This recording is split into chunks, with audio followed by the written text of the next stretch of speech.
La première question avec le concours de la réalisation nous vient de Alain Stéphane Fabrice Gouley qui dit « Pourquoi ne faites-vous rien pour les victimes de guerre non indemnisées pendant que vous posez des actes en faveur de la cohésion sociale et la paix ?» C'est peut-être une méconnaissance du dossier. On peut être informé, mais quand on a une méconnaissance, les victimes de guerre, c'est large. Il y a une transversalité. Qui sont les victimes de guerre? Les victimes de guerre, il y a des orphelins, il y a des veuves, il y a des déplacés.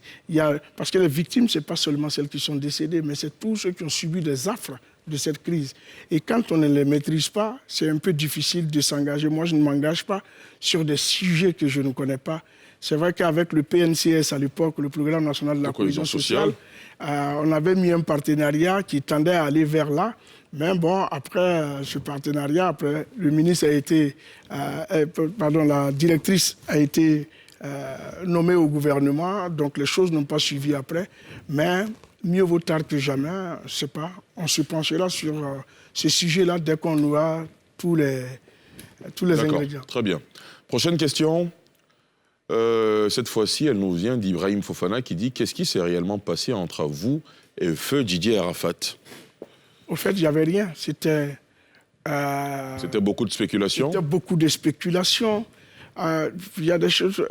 Le jour de son décès, c'est quelque chose qui m'a passé. Je me suis dit, lui et moi, on s'est donné le temps de se voir. Et puis, un jour, dire aux Ivoiriens que c'était de la comédie. Et puis, malheureusement, c'est pas nous qui décidons. C'est le temps qui décide. C'est Dieu qui décide. Et il est parti avant. Parce que je savais très bien que, parce qu'au moment où il décédait, moi j'étais en France, et il était déjà en contact avec Manadia pour pouvoir passer, saluer le grand frère que je suis. Et malheureusement, ça n'a pas eu lieu, mais il n'y a rien eu. Et je peux vous dire que pour moi, c'est quelqu'un qui m'a toujours respecté en tout lieu, en toutes circonstances, mais sur les réseaux sociaux, c'était quelqu'un d'autre. Or, moi, je ne savais pas rentrer dans ce jeu de répondre aux gens sur les réseaux sociaux. Donc, on laissait croire que c'était la victime. Pourquoi l'autre, il ne dit rien? Mais je ne dis jamais rien. Pour ceux qui me connaissent, je ne dis jamais rien.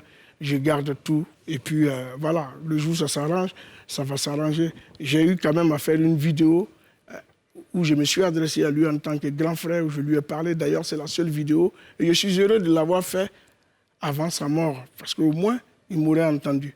Et malheureusement, la mort nous a séparés. Et puis bon, que son âme repose en paix. Voilà. Merci. La prochaine question. Quel conseil pouvez-vous donner aux groupes musicaux Zouglo qui se disloquent quand ils ont du succès?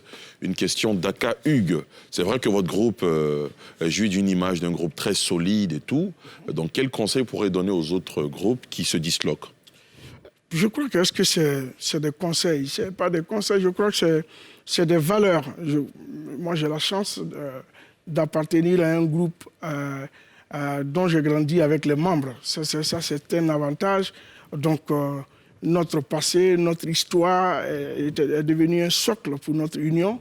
Et puis, bon, les autres groupes, peut-être qui se sont croisés ici ou là, parce que quand vous ne venez pas du même horizon, après, c'est difficile d'avoir la même vision ou d'avoir les mêmes valeurs. Donc, nous, on est partis à l'école d'Anoumambo. On a grandi à Noumambo, on a tout fait à Noumambo. Et la chance que nous avons, c'est qu'on a connu l'échec avant de connaître le succès. C'est cela. Alors, je prends une question dans le live sur Facebook notamment. Medo nous dit « Gao Production est une maison de production qui existe depuis quelques années, mais nous n'avons jamais connu un grand artiste de ce label. S'il y en a, j'aimerais savoir. » Réponse? Gao Production, bon, ce que les gens ne savent pas, c'est que Gao Production a produit Zouglou Makers, déjà, Rico Amage, c'est des noms qui sont connus, des gens qu'on voit dans notre sillage. Mais vous savez, Gaou est dans l'action. Gaou n'est pas dans la propagande. On ne fait pas... tu produis, tu mets comme si c'est un trophée sur ta tête. Voilà quelqu'un que j'ai produit. Fais le travail. Il faut que la personne arrive à atteindre un certain objectif. Et après, on dira, l'histoire le dira. Mais Gaou Production fait de son mieux et produit. Je vous ai cité des noms que vous connaissez. Et il y a certains aussi que nous sommes en train de faire sortir de l'ombre. Mais pour le moment, on ne va pas faire de la propagande dessus. Très bien. Stand by ici, comme le disent les Anglais. C'est cela. La toute dernière question, elle nous vient cette fois-ci de Tapé Cédric qui dit « Vous n'êtes pas fatigué d'inviter Koffi Olomide qui à chaque fois nous fait un petit numéro de cirque avant de partir ?» Non, moi je crois que à César, ce qui est à César, je crois qu'il peut être celui qu'il est, mais c'est quand même un grand artiste du continent qui, à chaque fois qu'on pense qu'on peut lui rendre hommage, on le lui rend. Malheureusement, si certains comportements ne sont pas en adéquation avec ce qu'attendent les fans, ça, ce n'est plus de nous notre faute. Je crois que c'est à Koffi lui-même de refaire un bilan sur ses relations qu'il entretient avec ses fans. Et puis voilà.